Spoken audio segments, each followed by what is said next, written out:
like your new RAV4. Thanks, yours too. What does RAV stand for anyway? To me, it's the Remarkably Advanced Vehicle. Really? To me, it's the runway-approved vehicle for its amazing style. What about Remarkably Adaptable Vehicle because of its versatile cargo space? Or really admired vehicle? Oh, or Really Awesome Vehicle. It really is the recreational activity vehicle. The stylish 2026 Toyota RAV4 Limited. What's your RAV4? Welcome to the 5 o'clock show. It's time for Common Sense. Now, it's Katz and Cosby with John Catsimatidis and Rita Cosby, standing for truth, justice, and the American way, bringing common sense to the world. Now, here's John Catsimatidis and Rita Cosby. Breaking news, WABC. Well, we got a loaded show today. We have a lot of people in the studio, Rita. Yes, we do. We have some great ones. And we have a special guest. We have Congresswoman Nicole Malliotakis is in the studio with us, and she just had a press conference that she's going to talk about.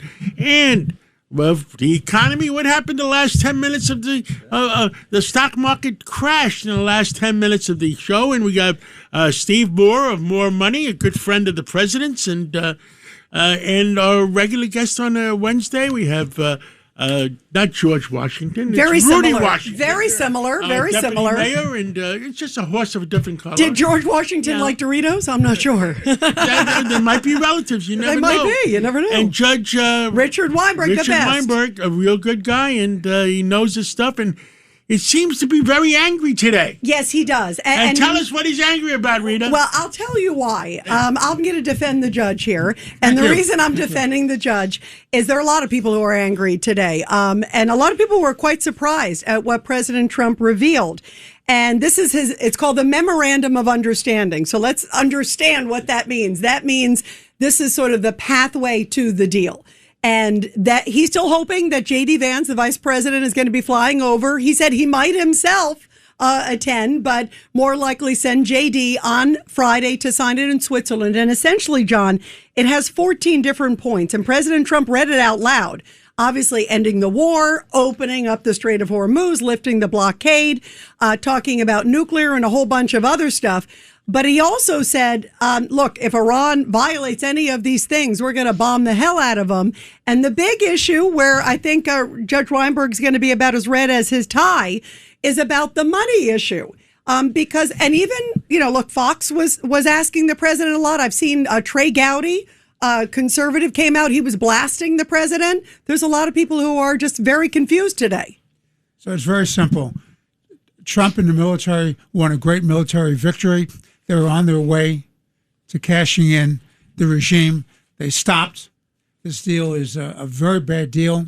The money that's going to be released is going to be used to fund terrorism, the proxies, to rearm in Iran, sending out very bad signals that Israel is a problem. No, Mr. President, the problem is Iran is a problem. Until you understand that, let's walk you through will the not money. win. Judge, let's walk through the money because what's money a little, is yes, but clear. here's the issue. What money President is fungible. Trump, exactly, money is fungible. Exactly, and that's the big issue. You're hitting a very powerful point because what President Trump came out with is saying, okay, yes, there is going to be some money for reconstruction, not from the U.S. He kept repeating it's not any U.S. dollars. But he said, I'm not going to stop other countries that want to invest and rebuild Iran because it's a good thing for the Middle East. How did that work out for Gaza when they put all that money into Gaza and they built terrorist tunnels? And what they did is they armed themselves and built up their militias. Please, let's not be naive. And here's the other area, Judge. Here's the other one. You can see the judge is getting redder and redder. Here's the other one, right? The other issue is he said, no, definitely not. Then he would have been really purple and blue after this. But here's what happened on the other issue. He came forward and he said that, yes, there is assets. There's Iranian assets in the United States and elsewhere that we're holding. And he said, yeah, we might consider if there's performance, it's all performative, but if they are good and they behave, we will release those monies. They're not U.S. dollars, they're Iranian dollars. So that's called leverage. That's called leverage. You don't give it up until you get what you want. Please tell me the great victories that President Trump got out of this so-called memorandum of understanding. I want to know what they are. Well, he did pound Iran to the ground. He did decimate their navy. That was That was pre-deal. I said he did a great job. He did exactly what he was supposed to do. When people like the Iranian zealots tell you death to Israel and death to America, you better take them seriously. Yeah, and I agree with you about the fungible money, Judge. Go ahead, Rudy. Judge, if you remember 6 weeks ago, and I even text you guys back the following day to remind everybody that I said, yes, it will be quiet over the summer. Yes, fuel will go down, and then come October or September, all hell's going to break loose. The plan is to knock, you're right. To knock Trump out of the box by using the Democratic Congress. Of course. You know how you're going to do it? What they'll do is they'll heat it up again in October. Exactly. There's your October surprise. Yeah, that's your October surprise, all designed to make them lose the midterm. That's right. And we all know what happens if that happens. God forbid if Democrats win out of the House and the Senate. Everybody's under impeachment. I mean, Hegseth, the president, they even bring back Kristi Noem, all of them. Right. If you said the word Trump, you're going to be impeached. Right. Or indicted. Exactly. By the way, here's some other interesting news about presidential libraries. Breaking news, WABC. And let's see what Steve Moore from More Money has to say about this. Subcontractors are saying they are owed millions. They're facing financial ruin after helping to build the Obama Presidential Center, which is supposed to be opened. And it looks like, have you seen it? It looks like such an eyesore. Steve, what's your reaction? It's a far cry from... I'm a Chicago and Steve is a Chicago guy. I was going to say. I've never seen that. I haven't been to Chicago. It's been a in bad while. summer for Chicago. We lost the Bears, and now we've got this crappy library. No, and the guys haven't been. How bad does it look? But this is just like It's Barack bad. Obama. He never pays his bills. The deficit went way up when he was president. It looks really bad. It looks like when you see it, it's so like unappealing. Is it on the campus of University of Chicago? I think it is. Exactly? I think it is. I have to look to it, but it's a huge eyesore. Yes. I mean, when you see it, it's like this enormous structure, and it's not beautiful. How do you spell ugly? It says supposed to open up Juneteenth. Is that Friday? Yeah, well, that's why this is what a lot of people are surmising. Okay, here's rumor, not breaking news, but rumor that. Okay, he says, I'm going to open on Friday. Obviously, there's issues. It's been delayed. And then here's the memorandum of understanding happening. It's kind of interesting, the timing of the two. What do you make of that, Rudy Washington? Are we surprised? No.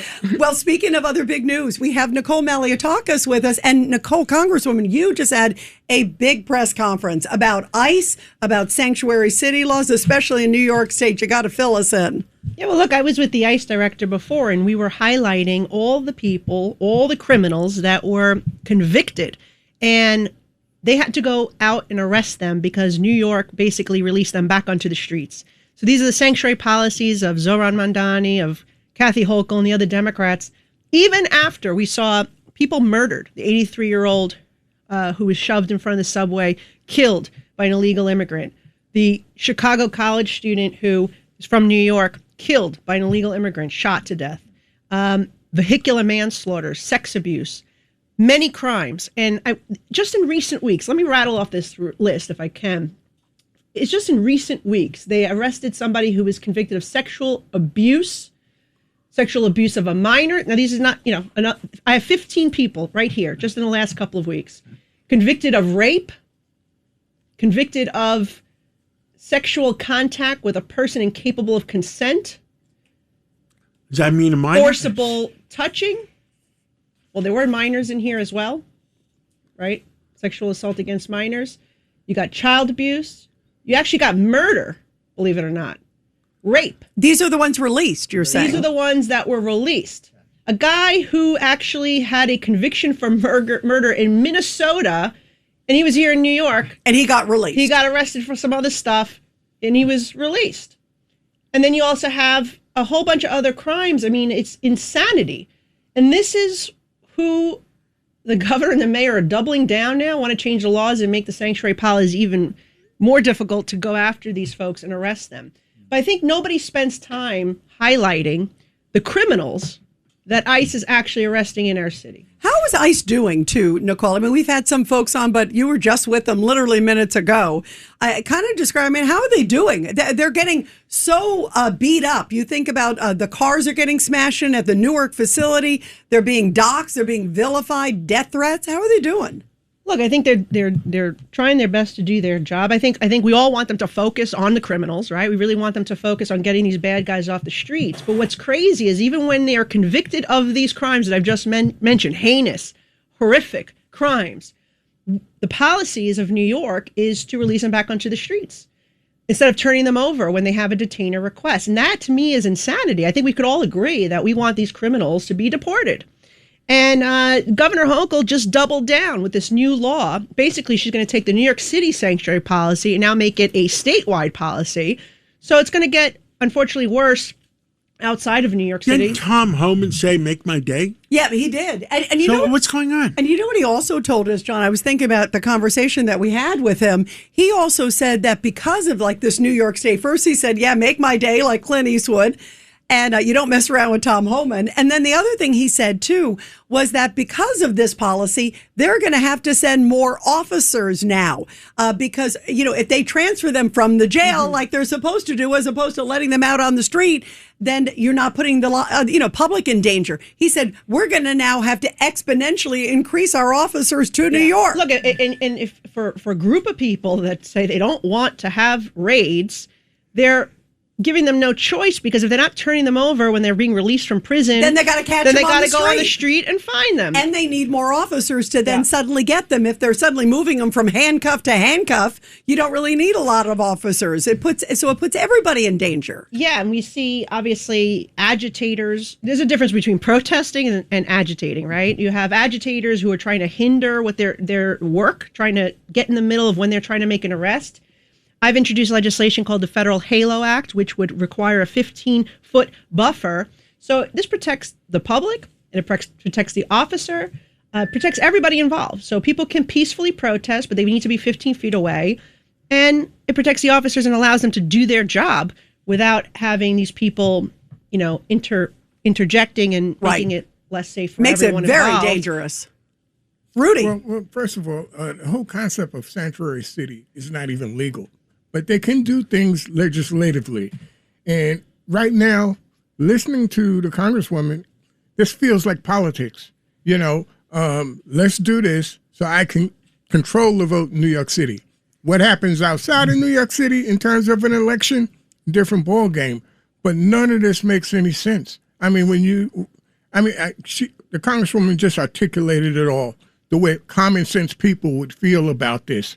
And we're doing the contrary. I mean, this makes zero sense. The only way it makes sense is who likes we're it? playing politics with New York City. I was about to say, you know who likes it? Zora Mondani. Yeah, This is exactly, and he's the one who's supporting. In fact, next week you've got the primary with Chevalier, and she's come out. I mean, I played a clip of her, John, last night on my show, on the 10 o'clock show. She's screaming and ranting about Israel, screaming and ranting about ICE. They want to abolish ICE, not just rein them I have a in. question for the Congresswoman, if I may. Yeah, go ahead, Steve. You all just in the House approved the ICE funding, right? So that money will be. When will that start? When will that money start flowing out the door? When will that start combating? It's flowing. It's I mean, this is for the next. This is through 2029. So Trump's presidency. Even the money for the Homeland Security investigations to conduct child sexual exploitation and abuse investigations, the Democrats voted against. Wow. Even that, when we had 450,000 children that came over the border and were being smuggled. And they found how many of these children? Did you hear Mark Wayne Mullen the other day when he did his press conference? 146,000. 140,000 children were found, and they said some of the children said that they were raped over 600 times. Is that what the Democrats are protecting right now? It really upsets me. But when you think about, and if I could just add one more thing. Sure. The Air Force veteran, Richard Williams, the 83-year-old man that was shoved in the New York City subway and killed by an illegal immigrant in March of this year. The suspect was 34 years old, Honduran, who had been deported 4 times previously, and he had 15 prior arrests, and yet he was on the streets of New York. Why?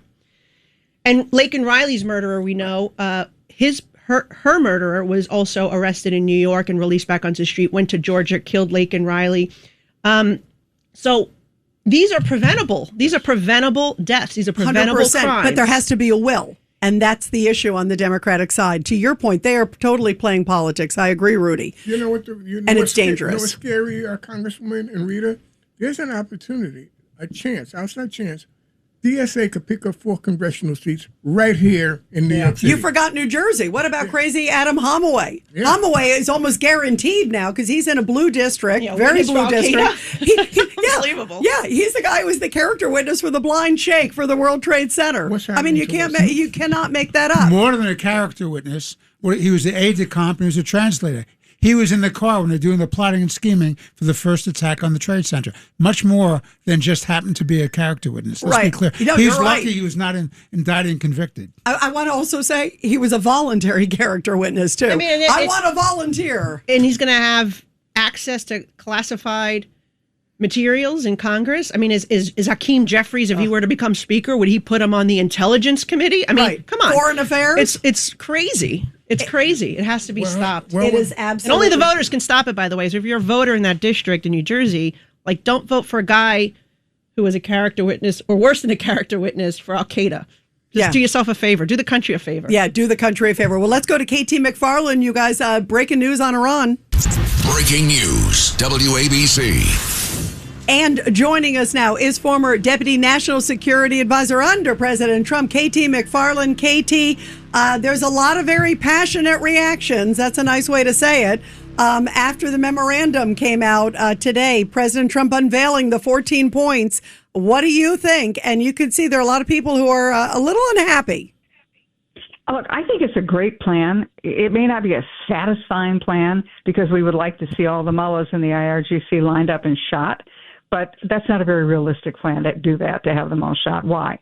First of all, the people who say that the mullahs and the IRGC are even more powerful, no, they're not. They have an economy in shambles. They have a military that's been completely defanged. They don't have a defense industrial base left. They can't make more missiles. They don't have proxies. Those guys have all been eliminated.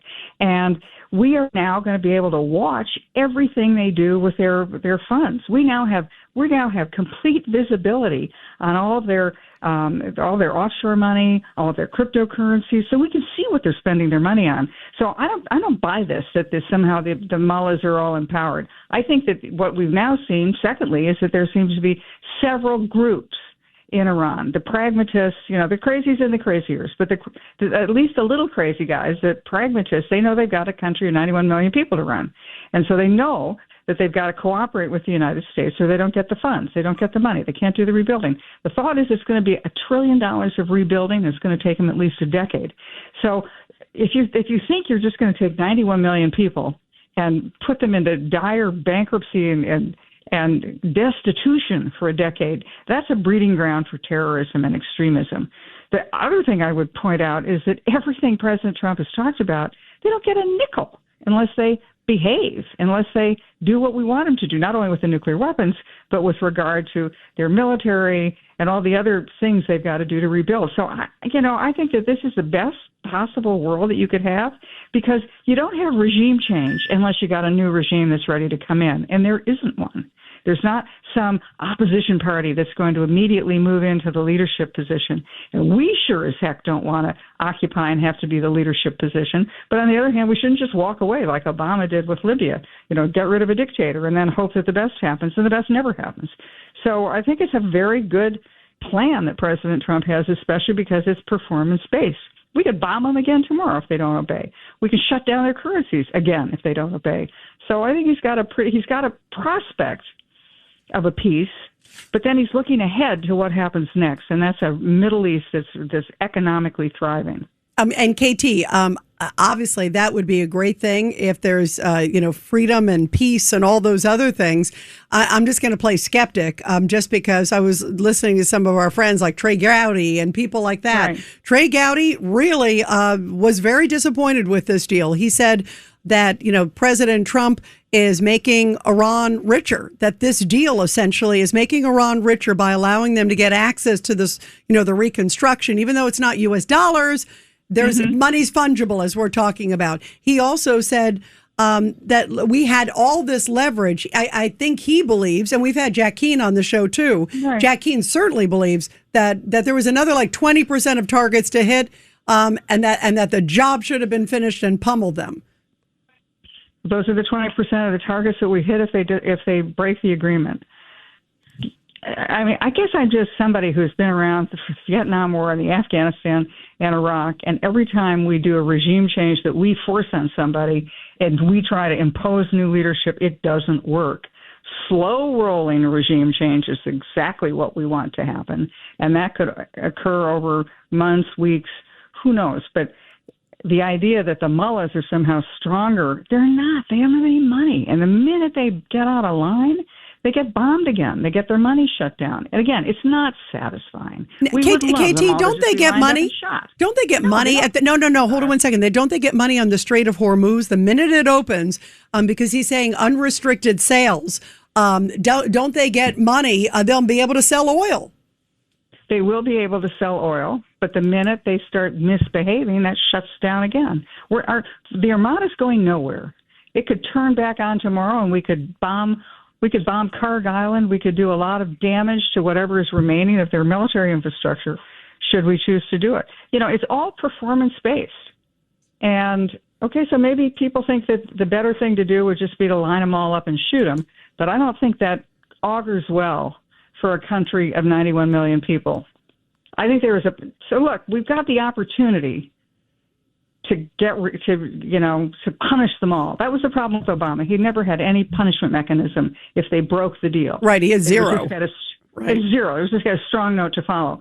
President Trump has the Armada standing by, ready to bomb. That Armada is not going away. Yeah, and he made that clear today. I did like that part, believe me. I like that part where he said, we are locked and loaded and ready the minute they break it. And he said, and believe me, we'll use it. To me, this is the only resolution of the situation that has a prospect of a peaceful generation.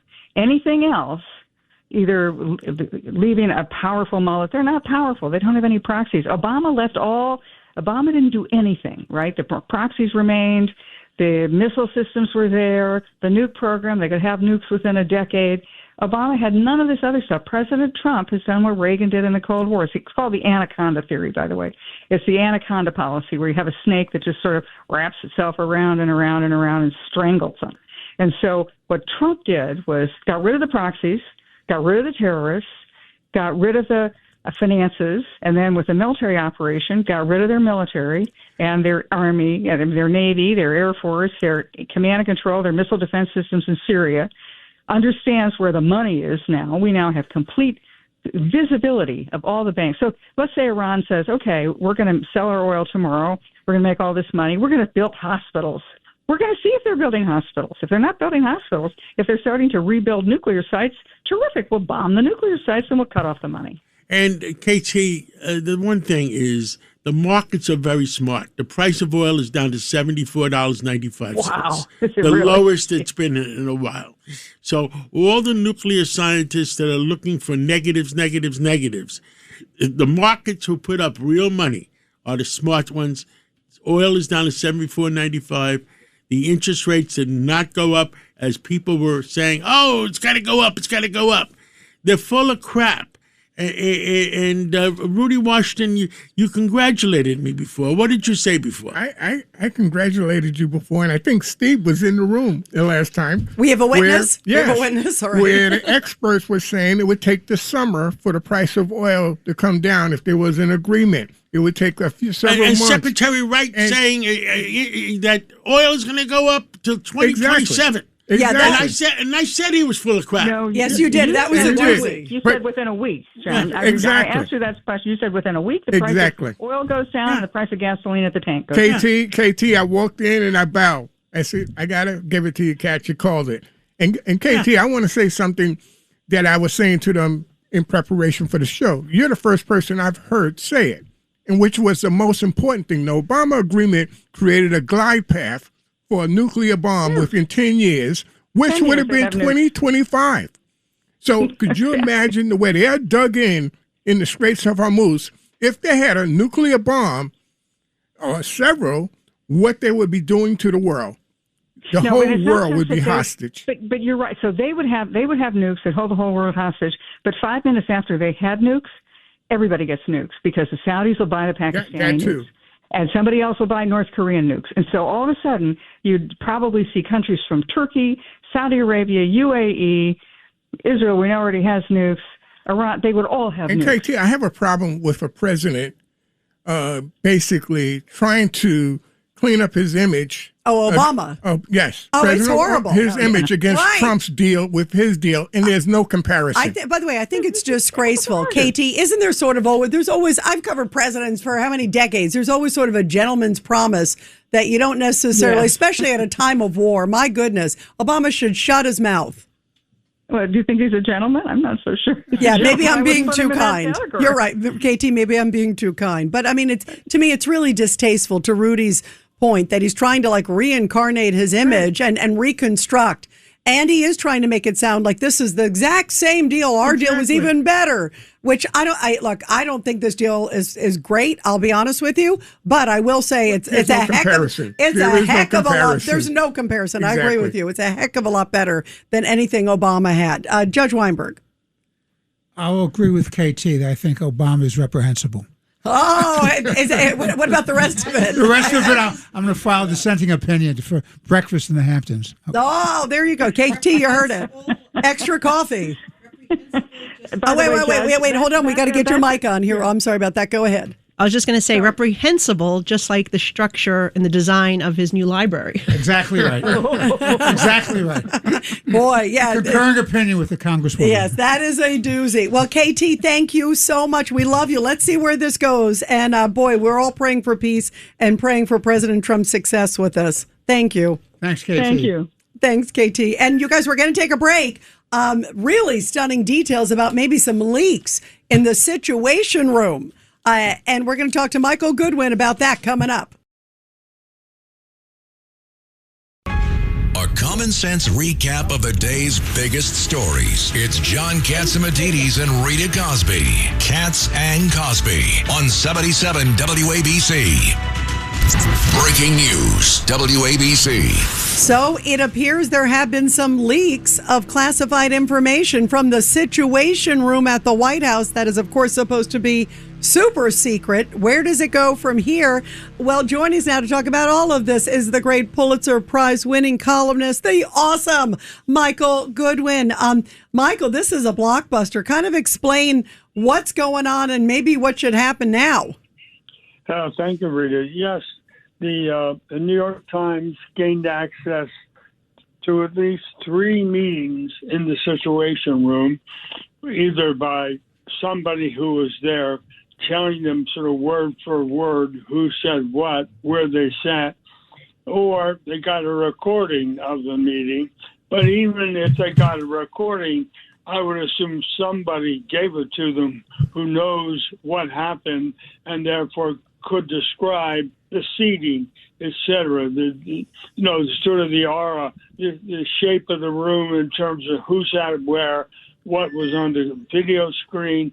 So there's a lot of information now because everything in the Situation Room is classified.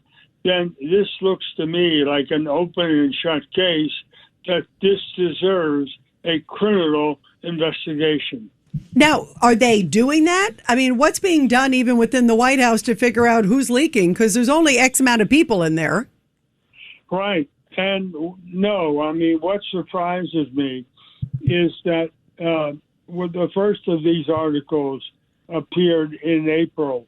And I wrote at the time that it's inconceivable that this is not criminal for these detailed conversations. And that was largely about a visit by Prime Minister Netanyahu of Israel. And this was in a meeting in February before the war started. The Times didn't publish it until April, but it was in February meeting, and they were talking about starting the war and how it would go. And the plans for battle were openly discussed. So it strikes me as derelict. Yeah. And nobody, the Department of Justice has not said a word about any investigation. Judge Weinberg, it is stunning. Michael, good to talk to you. It's criminal. It's a violation of national security.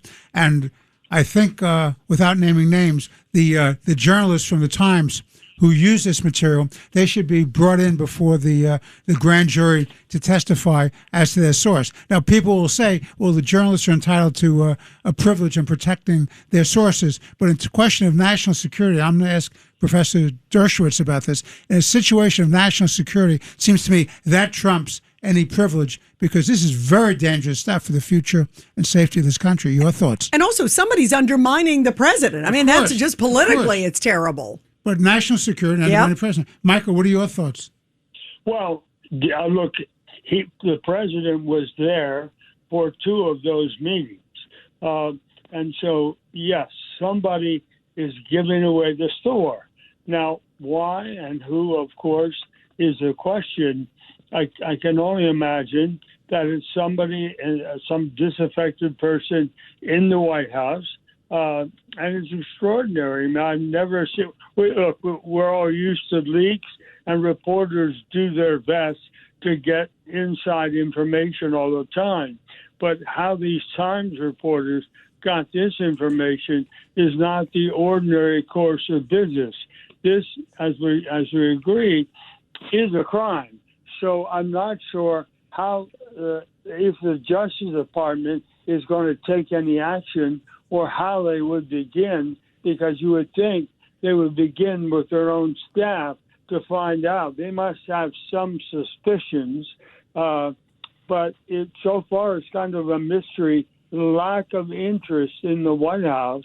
Hey, Michael, how many people would have, on some of these meetings? I mean, are we talking, how many people would have access to what happened in that room and the notes from that room? Are we 20, talking? 25, I think. That's what I'm wondering. What do you think, Michael? Well, I think, look, it's probably the members in the meeting. You're talking anywhere, I guess, from a half a dozen to a dozen, and both of these. Yeah, plus their assistants. That's what I was thinking, their staff, right. Well, that's not clear to me. That the Times doesn't talk about anybody but principals. But if all the conversations are recorded, that expands the number of possibilities, because then you have to ask who has access to the recordings or who was involved, if a person was involved in conducting the recordings. So there's all kinds of questions that arise. I'm just shocked. President Trump has said he's apparently furious about this, but he has not called for an investigation. And in fact, what's interesting is Pam Bondi, then the Attorney General, was in one of the meetings that was disclosed that she was on the speakerphone with Kash Patel as well into the Situation Room. So the Justice Department has been compromised by leaks as well. Well, keep your eyes open, and Michael Goodwin, keep your eyes open. We have to get down to the bottom of it, and I'm sure Trump is annoyed, and I'm sure he'll get down to the bottom of it. But let's talk. Whenever you know what's going on, please text me right away. Thank you, Michael. Thank you, Michael. Good to talk to you, Michael. Thank you. Thank you. And the top news of the day, Rita? It's the top news of the day. Here's Rita Cosby. And as we have been talking about, guys, U.S. officials have released the full text of the framework agreement with Iran. The memorandum of understanding, which we were talking about at the top, includes the reopening of the Strait of Hormuz, an easing of financial restrictions against Iran, and also expectations moving forward regarding discussions of the country's nuclear program. The document is set to be formally signed on Friday, likely by Vice President J.D. Vance, creating a 60-day window to finalize the terms. And also, remember yesterday we talked to the DA Ray Tierney about this. Well, the Gilgo Beach serial killer is now going to prison for life today, following some very emotional testimony from victims' family members who for the first time were able to give their statements in a New York courtroom. A judge then sentenced Rex Heuermann to 3 consecutive life terms without a chance of parole. The former Manhattan architect previously pleaded guilty to 7 murders, and he confessed to an 8th, dating back decades on Long Island, in a case that has drawn so much national attention. And our prayers are with the family members, of course. And everybody, we're going to take a break. Then we're going to go back to Alan Dershowitz to get his take on what Michael was just saying. This blockbuster information about leaks from the Situation Room. That and a lot more after the break. This episode is brought to you by Fox One. Watch all 104 matches of the FIFA World Cup live in 4K for just $19.99 a month with 3 days free. Build your own multi-view, choose up to 3 streams, and follow player spotlights. Stay on top of every moment with live stats, highlights, and instant replays. The FIFA World Cup, streaming live on Fox One. Offers are subject to change. See fox.com for complete terms and conditions. You're commuting home with Katz and Cosby. Now, here's John Katzimatidis and Rita Cosby on 77 WABC. Well, we're back, and with us today is Alan Dershowitz to find out what the heck is going on. Rita? Yeah, Professor, I guess first off, your reaction to this memorandum that President Trump put out with some of the bullet points with Iran. They're just bullet points. There are a lot of things in it that raise more questions than they solve. For example, he talks a lot, or they talk a lot, about the Lebanon and about the sovereignty of Lebanon. That suggests that maybe he would want Israel to withdraw from Lebanon. Israel's not going to do that. They're just not going to listen to Donald Trump about their own security. They're getting bombarded every day. People are out of their homes, out of the schools. They're out of their hospitals in the north of Israel. He doesn't say a word. The memo doesn't say a word about Hezbollah and about Israel's right to self-defense against Hezbollah. Now, he's going to say, and he's already said, that this is only a memorandum of understanding, that the devil is in the details. But so I'm going to keep an open mind. But I have to tell you, it's the initial reading of the memo is not encouraging. And so I'm hoping he's better than that. What surprises me, too, is that two people I know very well, Jared Kushner and you know, the other people who are negotiating the deal itself, Steve Witkoff, that they wouldn't have gotten a better memorandum of understanding. Now, they may have been under instructions. Look, take the deal. We got to get out of this war. We got to stop the oil. The price is going up. We got to win the midterms. I don't know what instructions they got, but I suspect that if they were on their own, remember that both of them were extreme critics of the Obama deal. Now, let me be very clear. The people who say that we would have been better off not going to war are dead wrong. We're much better off now than we were before the war. Why? Because their nuclear material is buried underground. Their facilities that build rockets have been essentially destroyed. The economy is devastated. Now, that'll recover when they get their $300 million from this fund or whatever. But I think that the world is a bit safer as the result of the military actions taken in the first weeks of the war. My own wish is that they would have completed the job. And there were pressures on the president both to do that and not to do that. And, you know, he's also vacillating about Netanyahu. On the one hand, he says he's a great guy and we're great partners. On the other hand, he says he shouldn't be bombing apartment houses without saying that there are terrorists hiding. Now, he says you shouldn't blow up an apartment house to get one terrorist. We all agree with that.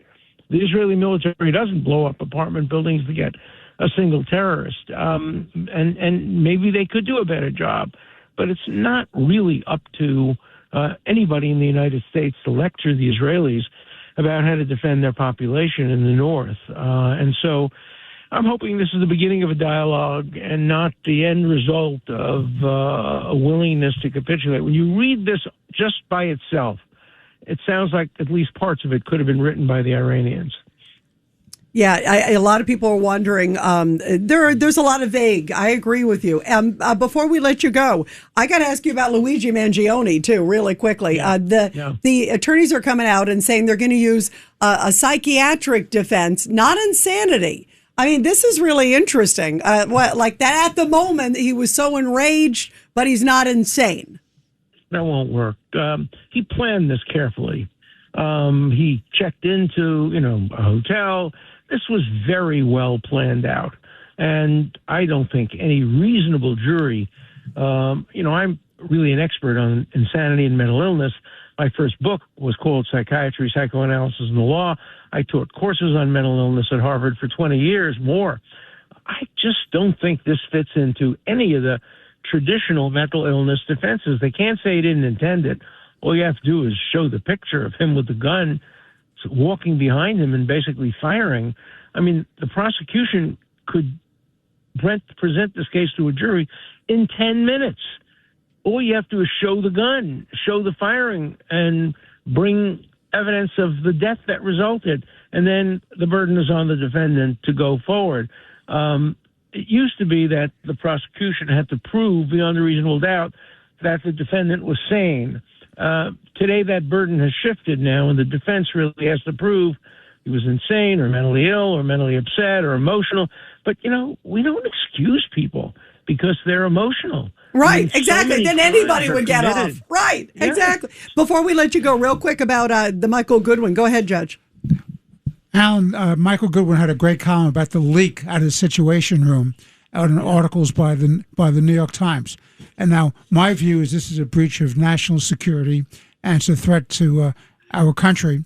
If you want to unravel this, if there were reporters from the Times who got this, I think you have to break their privilege and put them in a hot seat to make sure that you reveal that. Would that win in a case that national security trumps the privilege? It might in a national security case, yeah.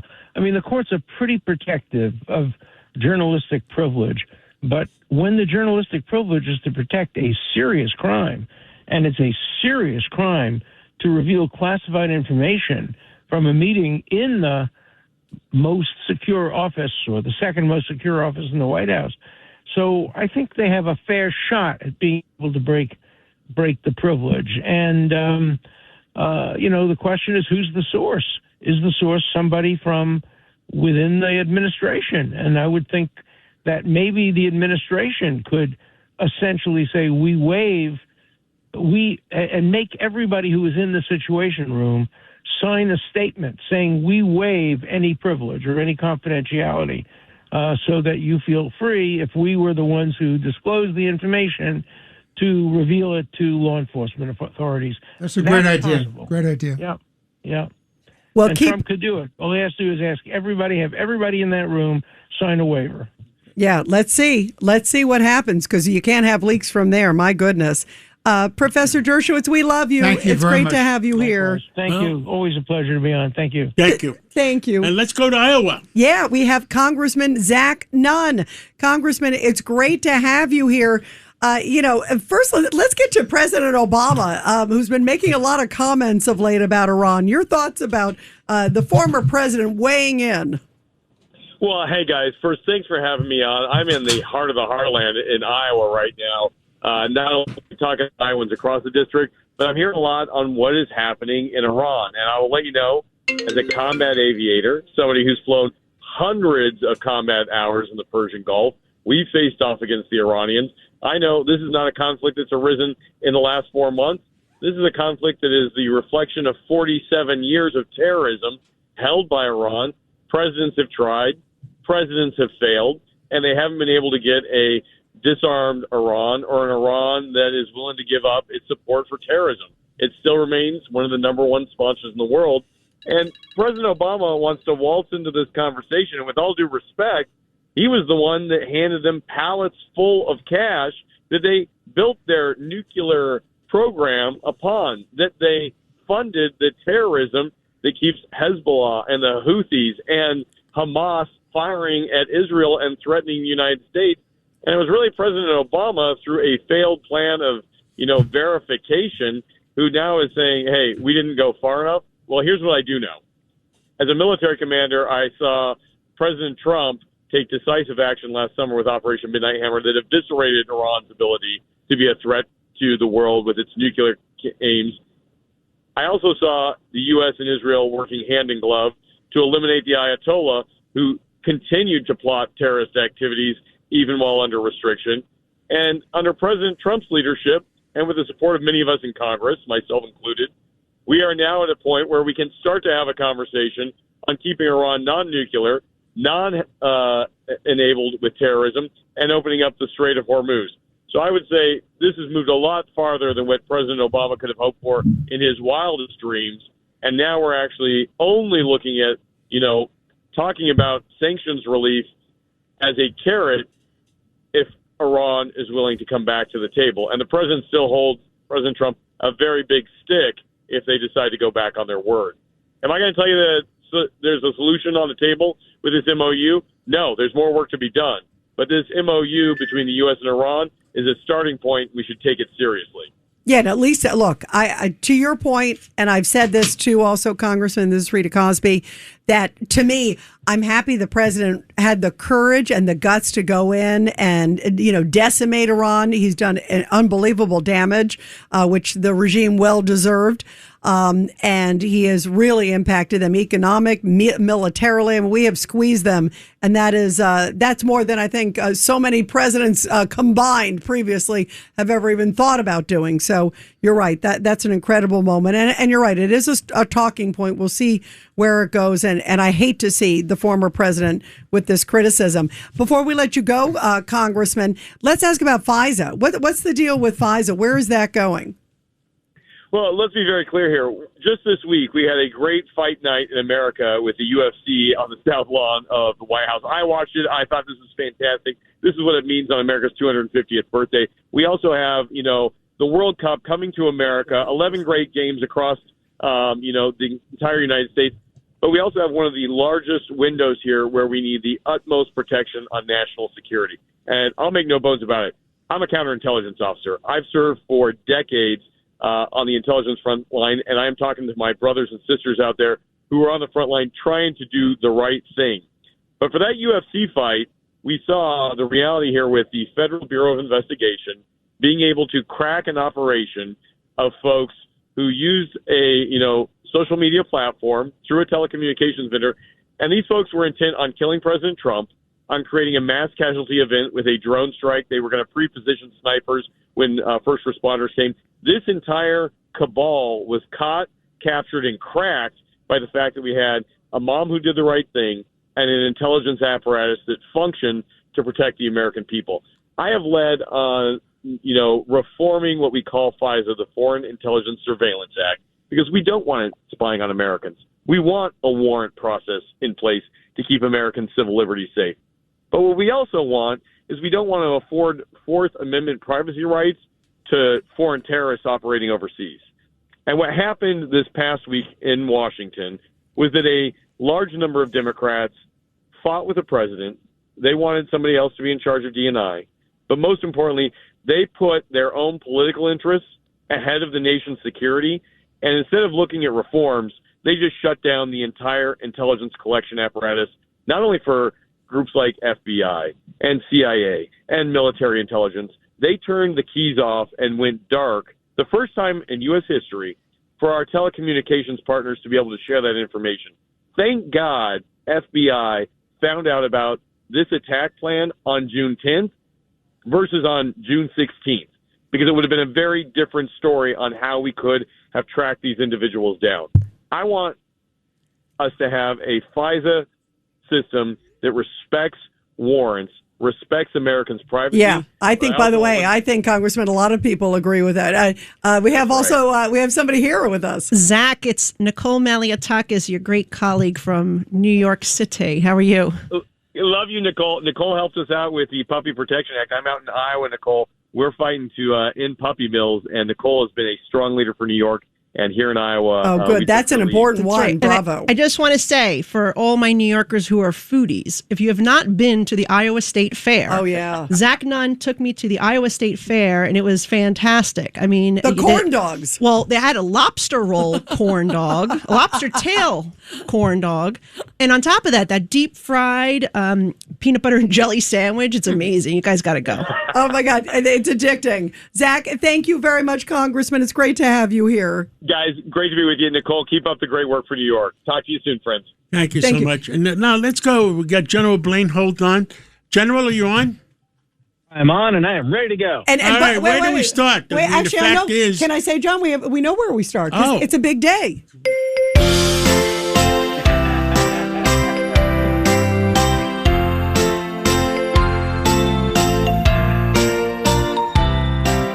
Well, happy birthday, General. Yeah, it's the day. Thank you so much. Yay, we love you. We love you, General. We made it a national holiday.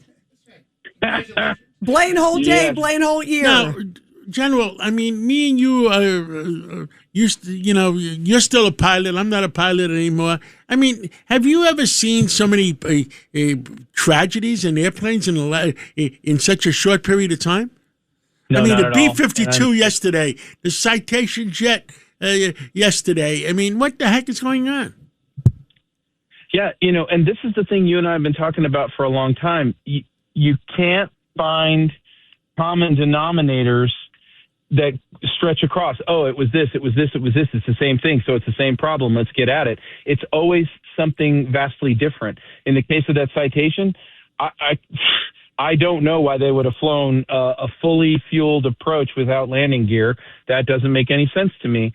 But we have a problem in the air traffic system, whether it's private, military, airline, and we've really got to take a knee here and start to examine this and pick this apart like normal safety people do. And with NetJets, that's their first jet in 30 years that went down, or something like that. Yeah, I know NetJet's leadership. They're such a squared away company. They take their safety procedures so important. And getting, very well, getting your Part 91 certification for any operation is extremely demanding with the FAA. So I think we have, at least what I could see visually, I would have taken a different strategy for how to take that airplane back to the ground. But again, we don't have the context yet, so I'm waiting on that 30-day report, that initial report, to tell us something as to why that thing was all fueled up. Any hints on the B-52? Again, it gets back to fuel. I want to know, was that airplane all gassed up? Were they going to take a 10-hour, which is basically the flying time of a fully gassed B-52, were they going to take a 10-hour test mission? Or did they take off with a lot less fuel and they were going to go up and get a tanker to give them the rest? But what bothers me is that there's nothing left of that airplane at all. There's no hulk. There's no wreckage, nothing. And the only thing that would explain that to me is they were fully gassed up. And my understanding is that something was not quite right with the test. They've been trying to get it off for 2 weeks, and things weren't just lining up. And so, again, we're just going to have to peel it back. But nobody's safer in the flying business than the test community. I can promise you that. So it's very disturbing. Blaine, you hit on the point, because I was messaging you and John. I was watching, sadly, the widow of one of the crew members. And her first thing was, there's something odd here, because she was saying, just like you said, originally they had the flight scheduled, then it got delayed a few days, then it got delayed again. And she said she thought it was really weird. And she believes, she was hinting, seems like there was a problem with that plane that maybe they knew, a week or two before that they were trying to correct. Yeah, we gotta get into that, because the maintenance on U.S. Air Force aircraft, particularly test airplanes, in the test community, you've got to wheedle out all the other variables. Every single test crew knows that they're taking off with emergencies that are definitely coming their way, because they're going to put the airplane or some new equipment through its paces. So everything else has to be completely squared away. You can imagine the demands on a maintenance unit that has to keep that airplane up and flying after 65 to 70 years of doing so. I think it's a 60 model is what this one was. Was this a stealth bomber or not? Oh gosh, no. This is an antique. This is something that this is built in 1960. It had transistors, transformer rectifiers, and hand cranks to get it going. Shotgun shells to turn on the engine. It has 8 engines. 8 engines. 8 engines. Wow. I mean, if 4 go out, you still can fly. Yeah, that's why there's. What do you think, John? I'm curious. I don't know. Think? It's strange. It's very strange. It's really interesting. And wow. There's nothing left of it? Nothing. If you see it, it looks like it's like a dark hole, right, Blaine? I mean, the video looks really troubling. That bothers me. We had a B-52 crash here near where I was the vice commander at Fairchild Air Force Base in Spokane. And it was a similar setup from the same altitude, dove in, but we still had a Hulk. So I really would love to know more about this. I've actually gone in and said, hi, it's the pushy retired one-star general. I'd really like to know more. And so I'm waiting on my friends to get back to me to give me, maybe the scoops on what was happening there. This is, and there was 2 Boeing people aboard the airplane. That means there was something different being done than usual. Well, yeah, it's a test platform, and my understanding is they were testing a new type of what we call look down, shoot down radars, AESA, and they were being incorporated potentially going into the entire fleet. Boeing has responsibility on a program basis for the B-52, so I'm certain that they had the two gentlemen on board were test crew. Well, thank you so much, General, and happy birthday. I hope you have a great evening. We love you, Blaine. Happy birthday. Love you back. Thank you. Thank you so much. Have a great one. Let's take a break, and then we're going to come back with Joe Concha, and, there's a lot of interesting things that you're going to hear. 33 days, 33 episodes, no off switch. From the goals and the glory to the politics and the problems of the World Cup. If you want soccer analysis from a podcast that's been over-analysing the game for more than 20 years, then this is it. Join me, Max Rushton, and our expert team of soccer journalists every day of the tournament. Can England end 60 years of hurt, or will this be another year of falling just short? Probably. World Cup Daily, listen wherever you get your podcasts, or watch full episodes on YouTube. And Cosby on 77 WABC. And we are back here on Cats and Cosby, and joining us now is Joe Concha. You can listen to him every night, 9 to 10 p.m. on 77 WABC. And Joe, you're in a pickle about Carville, right? Oh my goodness, what he's out there saying. Oh, no pickle. This is going to be straight up hot dog right here as far as James Carville being a weenie. And somebody That's a good line. Very good line. That was organic. That just came out of nowhere. Go figure. But yeah, here's the thing, guys. He is taken so seriously with every prediction he makes. So he said yesterday that he predicts that Donald Trump will retire and step down from the presidency by Easter. All right. So that's next April. Let's go back. Let's go back and look at the prediction record of James Carville. Let's see. Gore over Bush, 2000. Whoops, that's 0 for 1. Then said Kerry, not just John Kerry over George W. Bush, but in a landslide, 0 for 2. All right, 2008. Hillary Clinton will absolutely be the Democratic nominee. Nope, that was Barack Obama, now 0 for 3. All right, 2016. Not only Hillary will win in a landslide over Donald Trump, but Trump will destroy the Republican Party for many years to come.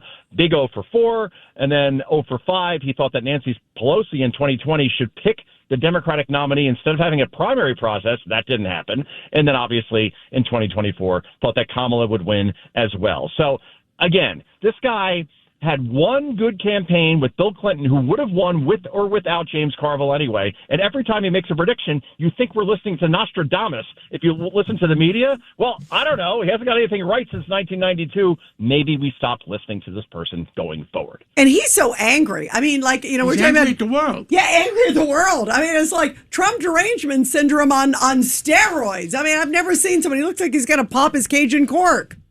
Yeah, I know. And if you suffer from Trump derangement syndrome or TDS for more than 4 hours, don't go see your doctor like Viagra. Go see a shrink because you clearly have mental issues at this point. Dr. Melfi may still be available, I think. By the way, Joe, how did Nostradamus do on his predictions? Pretty good, right? Yeah, I think well, you knew him. You knew him, Judge. That's right. We used to go bowling together on Tuesday night. Right. So what did he tell you when you went bowling, Judge? He says, "Oh, that's great. The world will be safe." By the way, before we let you go, J.D. Vance on the book tour, and he hit The View. He hit The View, and he hit them with charm, guys, right? We all seen the clips by now. I mean, Joy Behar even said, I want you to run on the Republican side. Now, she won't endorse him ultimately, but found him to be very charming. He answered every question with a smile, and he killed them with kindness. And they wanted a food fight. They didn't get the food fight. And J.D. looked like the mature adult in the room, and they looked like well, not the mature adults in the room, but the cackling ladies of The View that they are. And he only now is at number one easily with his book sales. That was a masterstroke by him, and it really showed he could go anywhere, anytime, and do any hostile interview and handle it completely and totally flawlessly. So whether it's Marco Rubio or J.D. Vance, the Republican Party is in good hands in 2028 if they are one of the two nominees. I guess they're learning very well from the boss. Yes. I think they've learned quite well, sir, yes. Well, thank you so much for coming on. And what do we all stand for? Truth, justice, and the American way. Nicole, any final words? I don't think so. I think we did a good job today. I'm Yeah, glad to be great here in job. studio with my good friends. It's Well, great to thank be with you you for guys. being Thanks for here. being here. Loved it. God bless. And let's go to Mark Levin, now in progress.